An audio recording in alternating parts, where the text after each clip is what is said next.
Before I start to knead, I take flour and I smooth a big circle of it about the size of a pie plate, maybe 10, 11-inch pie plate circle, so that I can stick this dough in the middle of it. This is a very sticky dough. Okay, this is very heavy. So the first thing I have to do is get as much as I can out before I start scraping. This is probably the heaviest dough I've ever worked with, and the stickiest.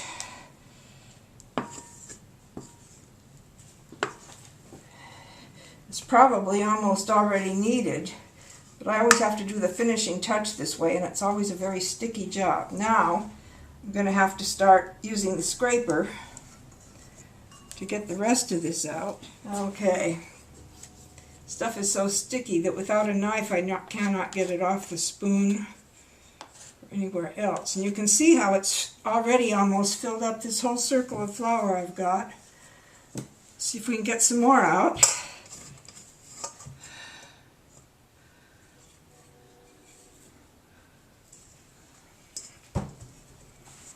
There, I think I've got it all out now. Ordinarily I would wear an apron for this job. This shirt's about had it anyway.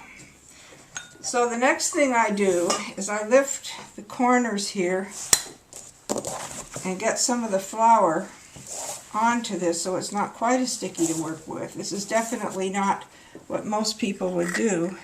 And I'm going to sprinkle some more flour over the top. And I'm going to sprinkle my hands, rub that in the flour, put a little bit more around the edges because I'm so close to the edges. And now we're going to try to do it, which is very difficult because it's very sticky and it's going to stick to my hands if there's not flour there. So what I'm trying to do is get it up here so I can make the first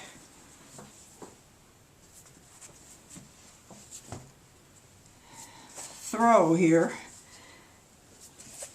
The idea when you knead is to press and turn and press and turn and press and turn, and you keep doing that until the dough is smooth and elastic. Now normally this would take about 10 minutes if I hadn't done some of it on the mixer first with that dough hook until it just got to be more than the poor mixer could handle. More than the poor mixer could handle.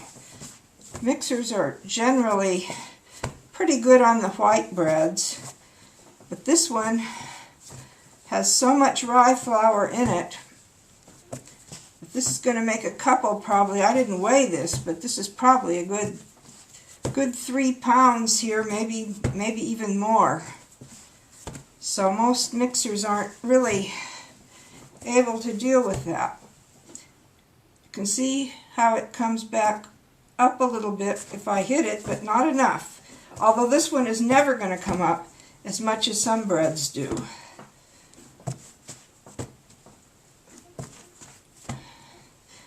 I might have even been able to just leave it in the bowl and put a little oil over it.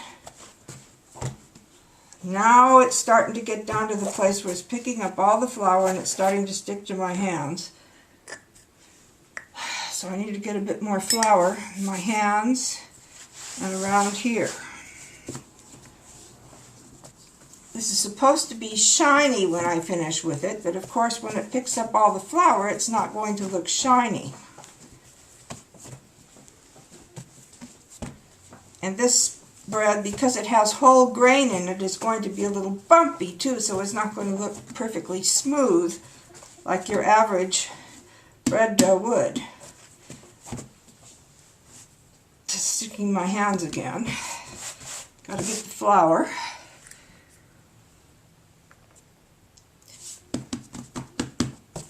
The real judge here is how elastic is it, how fast does it bounce back when you finish. You can see it's bouncing back a little bit, but it's not going to bounce back as much as white bread will. Got to get more flour on it. Yet I don't want to get too much flour on it. It's sticking again. So I either have to get more flour or decide it's time to... I think it's bouncing back enough to get by with putting it into rye. It's coming up a little bit. Just a couple more spins here, but you can see how it's taken up all that flour and it's sticky. That's something you should expect. That's why this is a very difficult dough to work with.